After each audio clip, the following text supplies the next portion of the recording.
আসসালামু আলাইকুম। সহজকোড YouTube channel থেকে সিএসএস এর 32তম পর্বে স্বাগত জানাচ্ছি আপনাকে। আজকের এই টিউটোরিয়ালে আমরা শিখতে যাচ্ছি সিএসএস লিস্ট স্টাইল প্রপার্টি। তো পুরো ভিডিও জুড়ে আপনাদের সাথে রয়েছে আমি মোহাম্মদ মামুনুর রশিদ। চলুন শুরু করি।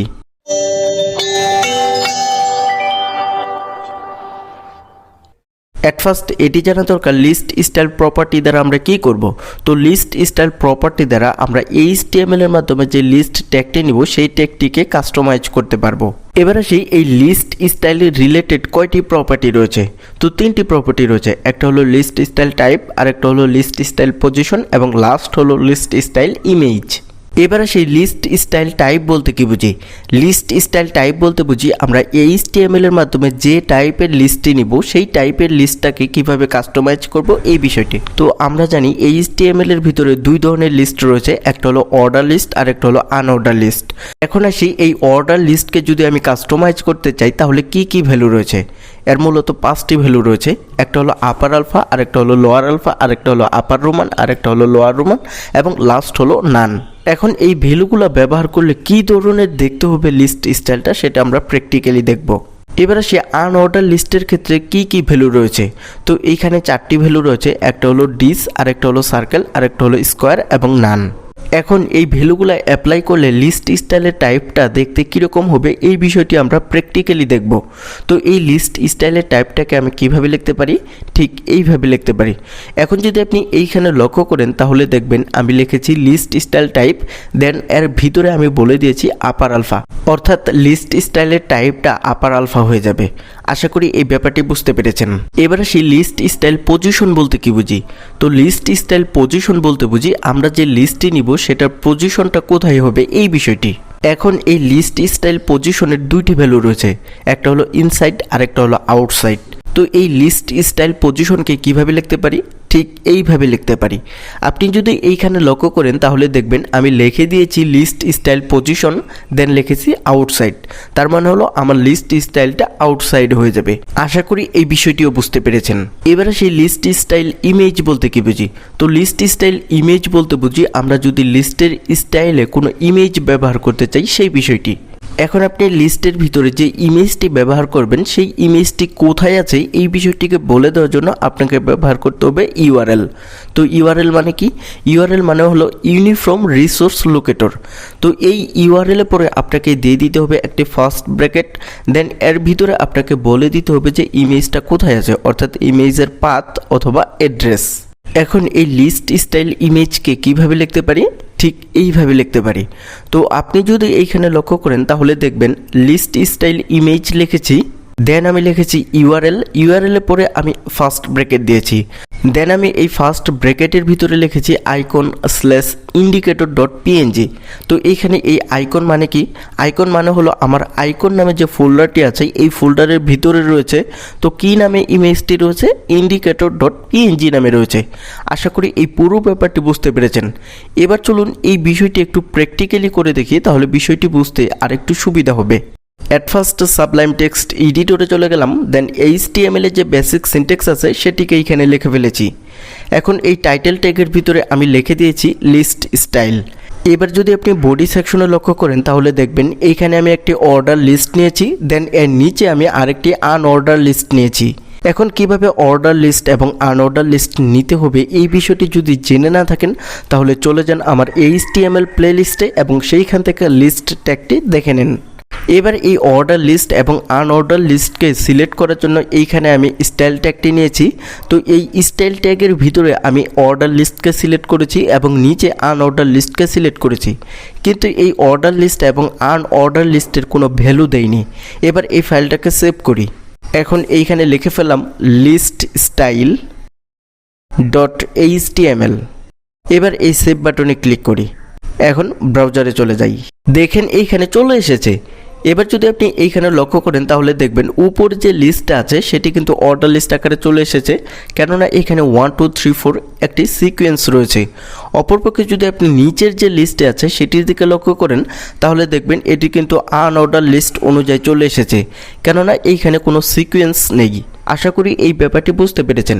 এবার আমি চাচ্ছি এই দুইটি লিস্টের উপর লিস্ট স্টাইল প্রপার্টি নিয়ে কাজ করব। তো তার জন্য চলে গেলাম সাবলাইমে। এবার প্রথমে এই অর্ডার লিস্টের ভিতরে চলে আসলাম।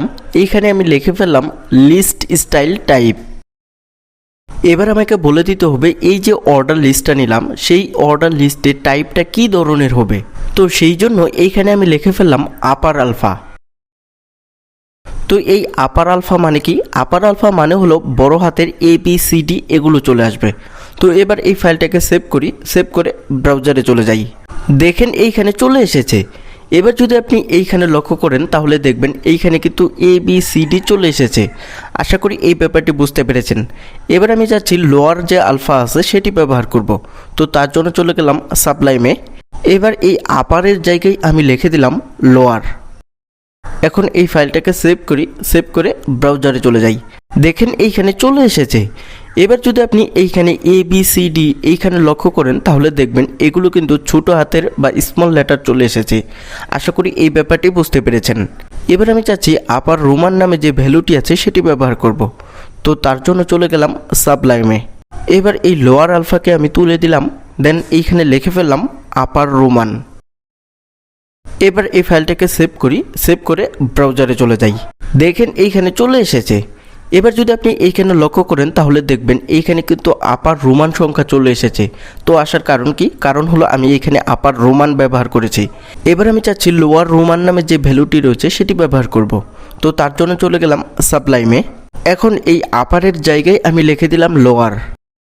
এবার এই ফাইলটাকে সেভ করি, সেভ করে ব্রাউজারে চলে যাই।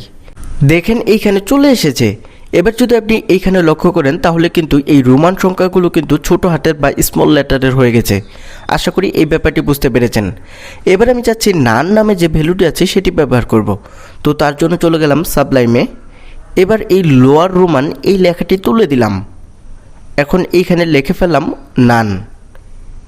এখন এই ফাইলটাকে সেভ করি, সেভ করে ব্রাউজারে চলে যাই। দেখেন এইখানে চলে এসেছে। এবার যদি আপনি লক্ষ্য করেন তাহলে কিন্তু দেখবেন কোনো কিছুই দেখতে পাচ্ছেন না, অর্থাৎ কোনো সিকোয়েন্স নেই। তো সিকোয়েন্স না থাকার কারণ কি? কারণ হলো এইখানে আমি নান ভ্যালু ব্যবহার করেছি। তো যখনই আমি নান ভ্যালুটি ব্যবহার করেছি ঠিক তখনই এইখানে কোনো ভ্যালু আসেনি। আশা করি এই ব্যাপারটি বুঝতে পেরেছেন। এবার আমি চাচ্ছি আনঅর্ডার লিস্টে কাজ করব। তো সেই জন্য চলে গেলাম সাবলাইমে। এবার এই লাইনটাকে সিলেক্ট করলাম, সিলেক্ট করে কপি করলাম, কপি করে এই আনঅর্ডার লিস্টের ভিতরে এসে পেস্ট করে দিলাম। এখন এই ভ্যালুটিকে আমার পরিবর্তন করে দিতে হবে। তো আমরা জানি আনঅর্ডার লিস্টের ক্ষেত্রে 4টি ভ্যালু রয়েছে। একটা হলো ডিস, আরেকটা হলো সার্কেল, আরেকটা হলো স্কোয়ার এবং লাস্ট হলো নান। তো প্রথমে আমি এইখানে লিখে দিলাম ডিস। এবার এই ফাইলটাকে সেভ করি, সেভ করে ব্রাউজারে চলে যাই। দেখেন এইখানে চলে এসেছে। এবার যদি এই আনঅর্ডার লিস্টের দিকে লক্ষ্য করেন তাহলে দেখবেন আগে যেইভাবে দেখতে পাচ্ছিলেন ঠিক সেইভাবে এখনও দেখতে পাচ্ছেন। তো দেখার কারণ কি? কারণ হলো আমি ডিস নামে যে ভ্যালুটি ব্যবহার করেছি সেটি হলো ডিফল্ট ভ্যালু। তো সেই জন্য এইভাবে চলে এসেছে। এখন প্রশ্ন উঠে আনঅর্ডার লিস্টের ভিতরে যদি আপনি ডিস ভ্যালুটি ব্যবহার করেন তাহলে লিস্ট স্টাইলটা ডিফল্টভাবে চলে আসে, কিন্তু অর্ডার লিস্টের ভিতরে কোন ভ্যালুটা ব্যবহার করলে ডিফল্টভাবে লিস্ট স্টাইলটা চলে আসবে। তো সেটি দেখার জন্য চলে গেলাম সাবলাইমে। এবার এই অর্ডার লিস্টের ভিতরে যে লিস্ট স্টাইল টাইপ আছে এইখানে আমি লিখে দিলাম ডেসিমাল। এবার এই ফাইলটাকে সেভ করি, সেভ করে ব্রাউজারে চলে যাই। দেখেন এইখানে চলে এসেছে। এবার যদি আপনি উপরে যে লিস্ট আছে সেইটির দিকে লক্ষ্য করেন তাহলে দেখবেন 1 2 3 4 চলে এসেছে। তো 1 2 3 4 এগুলো কি? এগুলো হলো ডিফল্ট ভ্যালু। আশা করি এই ব্যাপারটি বুঝতে পেরেছেন। এবার আমি চাচ্ছি সার্কেল নামে যে ভ্যালুটি আছে সেটি ব্যবহার করব।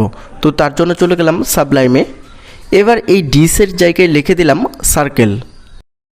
এখন এই ফাইলটাকে সেভ করি, সেভ করে ব্রাউজারে চলে যাই। দেখেন এইখানে চলে এসেছে। এবার দ্বিতীয় যে লিস্ট আছে এইখানে যদি আপনি লক্ষ্য করেন তাহলে দেখবেন এর টাইপ কিন্তু সার্কেল আকারে চলে এসেছে। আশা করি এই ব্যাপারটি বুঝতে পেরেছেন। এবার আমি চাচ্ছি স্কোয়ার ভ্যালুটি ব্যবহার করব। তো তার জন্য চলে গেলাম সাবলাইমে। এবার এই সার্কেলের জায়গায় আমি লিখে দিলাম স্কোয়ার। এখন এই ফাইলটাকে সেভ করি, সেভ করে ব্রাউজারে চলে যাই। দেখেন এইখানে চলে এসেছে। এবার কিন্তু আপনি আনঅর্ডার লিস্টের টাইপটাকে স্কোয়ার আকারে দেখতেছেন। আশা করি এই বিষয়টিও বুঝতে পেরেছেন। এবার আমি যাচ্ছি নান ভ্যালুটা ব্যবহার করব। তো তার জন্য চলে গেলাম সাবলাইমে। এবার এই স্কোয়ার লেখাটিকে তুলে দিয়ে এইখানে আমি লিখে ফেললাম নান। এখন এই ফাইলটাকে সেভ করি, সেভ করে ব্রাউজারে চলে যাই। দেখেন এইখানে চলে এসেছে। এবার যদি আপনি এই আনঅর্ডার লিস্টের টাইপের দিকে লক্ষ্য করেন তাহলে দেখবেন কোনো স্টাইল আসে নাই। তো না আসার কারণ কি? কারণ হলো এখানে আমি নান ভ্যালু ব্যবহার করেছি। আশা করি এই ব্যাপারটি বুঝতে পেরেছেন। এবার আমি চাচ্ছি লিস্ট স্টাইল পজিশন নিয়ে কাজ করব। তো তার জন্য চলে গেলাম সাবলাইমে। এখন এই অর্ডার লিস্টের ভিতরে আমি লিখে দিলাম লিস্ট স্টাইল পজিশন। এবার এই পজিশনের একটি ভ্যালু দিয়ে দিতে হবে। তো আমরা জানি লিস্ট স্টাইলের পজিশন হলো দুইটি, একটা হলো আউটসাইড আর একটা হলো ইনসাইড। তো এইখানে আমি লিখে ফেললাম আউটসাইড। এবার এই ফাইলটাকে সেভ করি, সেভ করে ব্রাউজারে চলে যাই। দেখেন এইখানে চলে এসেছে, কিন্তু লিস্টের পজিশনের কতটুকু পরিবর্তন হয়েছে এই বিষয়টি কিন্তু বোঝা যাচ্ছে না। তো আমি চাচ্ছি এই বিষয়টি বোঝানোর জন্য, তো সেই জন্য এইখানে আমি একটি বর্ডার দিয়ে দিব। তো তার জন্য চলে গেলাম সাবলাইমে। এবার এই অর্ডার লিস্টের ভিতরে আমি লিখে ফেললাম বর্ডার। দেন এই বর্ডারের আমি উইথ দিলাম 3 পিক্সেল। তো স্টাইল দিলাম সলিড এবং কালার দিয়ে দিলাম রেড। এবার এই ফাইলটাকে সেভ করি, সেভ করে ব্রাউজারে চলে যাই। দেখেন এইখানে চলে এসেছে। এবার কিন্তু আপনি এই লিস্টের বাহিরে একটি বর্ডার দেখতে পাচ্ছেন রেড কালারের। এখন কিন্তু আমি আউটসাইড ব্যবহার করেছি। তো আউটসাইড ব্যবহার করাই এইভাবে চলে এসেছে। এখন যদি আমি চাই ইনসাইড ব্যবহার করব, তো তার জন্য চলে গেলাম সাবলাইমে। এবার এই আউটসাইডের জায়গায় আমি লিখে দিলাম ইনসাইড। এখন এই ফাইলটাকে সেভ করি, সেভ করে ব্রাউজারে চলে যাই। এবার এইখানে আমি রিফ্রেশ করি। দেখেন রিফ্রেশ করার সাথে সাথে কিন্তু আমার লিস্ট স্টাইলটা ডান দিকে একটু সরে এসেছে। তো সরে আসার কারণ কি? কারণ হলো এইখানে আমি ইনসাইড ভ্যালুটি ব্যবহার করেছি। অপরপক্ষে যদি আমি আউটসাইড ভ্যালুটি ব্যবহার করতাম তাহলে কি হতো? তাহলে কিছুই হতো না। কেননা আমরা জানি আউটসাইড ভ্যালুটি হলো ডিফল্ট ভ্যালু। তো চলুন আউটসাইড ভ্যালুটি আবার ব্যবহার করি। তো তার জন্য চলে গেলাম সাবলাইমে। এবার এই ইনসাইডের জায়গায় লিখে দিলাম আউটসাইড। এবার এই ফাইলটাকে সেভ করি, সেভ করে ব্রাউজারে চলে যাই। দেখেন এইখানে চলে এসেছে। এবার আপনি এই লিস্ট স্টাইলের যে পজিশনটি দেখতে পাচ্ছেন এটি কিন্তু একটি ডিফল্ট পজিশন, কেননা এখানে আমি আউটসাইড ভ্যালুটি ব্যবহার করেছি। যদি আমি এইখানে আউটসাইড ভ্যালুটি তুলে দেই তারপরেও কিন্তু এইভাবে আসবে। তো আসে কি না সেটি দেখার জন্য চলে গেলাম সাবলাইমে। এবার এই আউটসাইড লেখাটিকে আমি তুলে দিলাম। এখন এই ফাইলটাকে সেভ করি, সেভ করে ব্রাউজারে চলে যাই। দেখেন এইখানে চলে এসেছে। এবার যদি আপনি এই লিস্ট স্টাইলের পজিশনের দিকে লক্ষ্য করেন তাহলে দেখবেন আগে যেইভাবে দেখেছি ঠিক সেইভাবেই দেখা যাচ্ছে। কারণ হলো কি? কারণ হলো এইখানে এই আউটসাইড ভ্যালুটি ডিফল্ট ভ্যালু। আশা করি এই পুরো ব্যাপারটি বুঝতে পেরেছেন। এবার আমি চাচ্ছি লিস্ট স্টাইল পজিশন এই প্রপার্টিকে আনঅর্ডার লিস্টের ভিতরে ব্যবহার করব। তো তার জন্য চলে গেলাম সাবলাইমে। এখন এই লিস্ট স্টাইল টাইপের ভিতরে যে নান লেখাটি আছে এটিকে আমি তুলে দিয়ে এইখানে লিখে ফেললাম সার্কেল। এখন উপরে আসি। এই উপরে অর্ডার লিস্টের ভিতরে যে লিস্ট স্টাইল পজিশনটা আছে এটিকে আমি কপি করলাম। কপি করে এইখানে এসে পেস্ট করে দিলাম। এবার এইখানে একটি ভ্যালু দিয়ে দিতে হবে। তো আমি এইখানে ভ্যালু দিয়ে দিলাম ইনসাইড। এবার এই ফাইলটাকে সেভ করি, সেভ করে ব্রাউজারে চলে যাই। দেখেন এইখানে চলে এসেছে। এবার যদি আপনি আনঅর্ডার লিস্টের দিকে লক্ষ্য করেন তাহলে দেখবেন এই লিস্টটি ডান দিকে একটু সরে এসেছে। তো সরে আসার কারণ কি? কারণ হলো এইখানে আমরা ইনসাইড ভ্যালুটি ব্যবহার করেছি। আশা করি এই লিস্ট স্টাইল পজিশন এই ব্যাপারটি বুঝতে পেরেছেন। এবার আমি চাচ্ছি লিস্ট স্টাইল ইমেজ নিয়ে কাজ করব। তো তার জন্য চলে গেলাম সাবলাইমে। এবার এই অর্ডার লিস্টের ভিতরে আমি লিখে দিলাম লিস্ট স্টাইল ইমেজ। এখন আমি যে ইমেজটা দিব সেই ইমেজটা কোথায় আছে এই বিষয়টিকে বলে দেওয়ার জন্য এইখানে দিতে হবে ইউআরএল। তো সেই জন্য এইখানে দিয়ে দিলাম ইউআরএল, দেন ফার্স্ট ব্র্যাকেট। এখন এই ফার্স্ট ব্র্যাকেটের ভিতরে আপনাকে বলে দিতে হবে ইমেজটা কোথায় আছে, অর্থাৎ ইমেজের লোকেশন। তো আমার কম্পিউটারের ভিতরে এই ইমেজ নাই। তো সেই জন্য আমি চাচ্ছি একটি ওয়েবসাইট থেকে ইমেজটিকে ডাউনলোড করব। তো তার জন্য চলে গেলাম ব্রাউজারে। এবার এইখানে আমি একটি নতুন ট্যাব নিলাম। দেন আমি গুগলের ভিতরে সার্চ করলাম iconfinder.com লিখে। দেখেন এইখানে ওয়েবসাইটটি চলে এসেছে। তো এইখান থেকে আপনি বিভিন্ন ধরনের আইকন ডাউনলোড করতে পারবেন। এখন এই ওয়েবসাইটের ভিতরে এইখানে এই সার্চ বক্সে আপনাকে বলে দিতে হবে আপনি কী ধরনের আইকন চাচ্ছেন এই বিষয়টি। তো আমি যেহেতু একটি ইন্ডিকেটর চাচ্ছি তো সেই জন্য এইখানে লিখে ফেললাম ইন্ডিকেটর। এবার এই সার্চ বাটনে ক্লিক করলাম। দেখেন এইখানে অনেকগুলো আইকন চলে এসেছে, কিন্তু এই সবগুলো আইকন কিন্তু ফ্রি না। এখানে যেমন প্রিমিয়াম আইকন রয়েছে ঠিক তেমনি এইখানে ফ্রি আইকনও রয়েছে, কিন্তু আমি চাচ্ছি শুধু ফ্রি যে আইকনগুলো আছে সেগুলো দেখতে। তো সেই জন্য এই যে উপরে এইখানে ফ্রিতে লেখায় ক্লিক করলাম, দেখেন এইখানে চলে এসেছে। এখন আপনি যে আইকনগুলো দেখতেছেন সবগুলো কিন্তু এখন ফ্রি। এবার আপনাকে সিলেক্ট করতে হবে আপনি কোন আইকনটা নামাতে চাচ্ছেন বা ডাউনলোড করতে চাচ্ছেন। তো আমি চাচ্ছি এই যে এই আইকনটি ডাউনলোড করতে, তো সেই জন্য এইখানে আমি ক্লিক করলাম, অর্থাৎ এই আইকনের উপরে ক্লিক করলাম। দেখেন এই আইকনটি ওপেন হয়ে গেছে। এবার যদি আপনি এই আইকনের সাইজের দিকে লক্ষ্য করেন তাহলে দেখবেন এইখানে ডিফল্টভাবে 512 পিক্সেল দেওয়া আছে, কিন্তু আমি চাচ্ছি এত বড় আইকন না নিতে, আমি চাচ্ছি ছোট আইকন নিতে। তো সেই জন্য এইখানে আমি এই 16 পিক্সেলে ক্লিক করলাম, অর্থাৎ এই 16 পিক্সেলকে সিলেক্ট করলাম। দেন এই উপরের দিকে যদি লক্ষ্য করেন তাহলে দেখবেন এই আইকনের ফরম্যাট দেওয়া রয়েছে, যেমন এখানে দেওয়া আছে PNG, SVG and other format. তো আপনি যে ধরনের ফরম্যাটের আইকনটি চাচ্ছেন সেটিকে সিলেক্ট করবেন। আমি চাচ্ছি পিএনজি ফরম্যাটেই ডাউনলোড করব, তো সেই জন্য এইখানে কোনো কিছু করলাম না। দেন এই নিচে আসি, নিচে এইখানে ডাউনলোড আইকন ইন পিএনজি এই লেখায় ক্লিক করি এবং এই আইকনটিকে ডাউনলোড করে ফেলি। ডাউনলোড শেষ হয়ে গেলে চলে যাই আমার কম্পিউটারের ফোল্ডারের ভিতরে। তো এইখানে লক্ষ্য করেন আমি আইকন নামে একটি ফোল্ডার নিয়েছি, তো এর উপরে ক্লিক করলাম। তো এইখানে দেখেন আমার এই আইকনটি চলে এসেছে, কেননা আমি এইখানে সেভ করেছি। তো এই আইকনটির আমি নাম দিয়েছি ইন্ডিকেটর.png। তো এবার এই নামটিকে আমি কপি করলাম। এবার চলে যাই সাবলাইমে। এখন এই ফার্স্ট ব্র্যাকেটের ভিতরে প্রথমে আমি লিখে ফেললাম আইকন, কেননা আমার আইকন নামে ফোল্ডারের ভিতরে এই আইকনটি রয়েছে। তো তারপরে আমাকে দিতে হবে স্ল্যাশ, তো সেই জন্য এখানে দিলাম স্ল্যাশ। দেন এরপরে আমাকে আইকনের নামটি দিতে হবে। তো যেহেতু আমার আইকনের নামটি কপি করা আছে তো সেই জন্য এখানে পেস্ট করে দিলাম। এবার এই ফাইলটাকে সেভ করি, সেভ করে ব্রাউজারে চলে যাই। দেখেন এইখানে চলে এসেছে।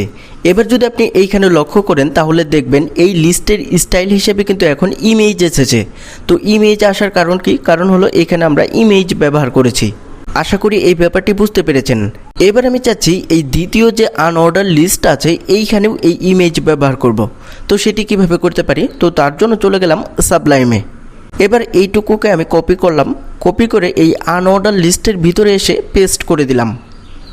এবার এই ফাইলটাকে সেভ করি, সেভ করে ব্রাউজারে চলে যাই। দেখেন এইখানে চলে এসেছে। এবার যদি আপনি লক্ষ্য করেন এইখানে তাহলেও কিন্তু ইমেজ দেখতে পাচ্ছেন। তো দেখার কারণ কি? কারণ হলো এইখানেও আমি ইমেজ ব্যবহার করেছি। আশা করি এই সম্পূর্ণ ব্যাপারটা বুঝতে পেরেছেন। কিন্তু একটি বিষয় লক্ষ্য করেন, এই লিস্ট স্টাইল প্রপার্টি নিয়ে কাজ করতে গেলে আমাদের তিনটি প্রপার্টি লিখতে হচ্ছে। একটা হলো লিস্ট স্টাইল টাইপ, আর একটা হলো লিস্ট স্টাইল পজিশন এবং লাস্ট হলো লিস্ট স্টাইল ইমেজ। এখন এই তিনটি প্রপার্টিকে তিনবার লিখতে গেলে আমাদের একটু সময়ের প্রয়োজন। কিন্তু কেমন হয় যদি এই তিনটি প্রপার্টিকে একবারে লিখতে পারি? তো সেটি দেখার জন্য চলে গেলাম স্লাইডে। এবার আমি যে ট্রিক্সটি শেয়ার করব তার নাম হলো লিস্ট স্টাইল প্রপার্টি ট্রিক্স। তো এই লিস্ট স্টাইল প্রপার্টিকে আমরা কিভাবে লিখতে পারি? ঠিক এইভাবে লিখতে পারি। তো এইখানে লক্ষ্য করেন আমি লিখে দিয়েছি লিস্ট স্টাইল, দেন এর ভিতরে আমি বলে দিয়েছি নান, দেন ইনসাইড, দেন দিয়েছি ইউআরএল। তো ইউআরএল এর ভিতরে আমি লিখে দিয়েছি পাথ অথবা অ্যাড্রেস। এবার আসি প্রথমে যে আমি লিখেছি নান, এটি কিসের ভ্যালু? এই নান হলো লিস্ট স্টাইল টাইপ এর ভ্যালু। তার মানে হলো প্রথমে আপনাকে দিতে হবে লিস্ট স্টাইল টাইপ। দেন আমি লিখেছি ইনসাইড, তো এই ইনসাইড কিসের ভ্যালু? ইনসাইড হলো লিস্ট স্টাইলের পজিশনের ভ্যালু। তার মানে হলো লিস্ট স্টাইল পজিশন দ্বিতীয় নম্বরে দিতে হবে। দেন আমি লিখেছি ইউআরএল, দেন এর ভিতরে আমি একটি পাথ দিয়ে দিয়েছি।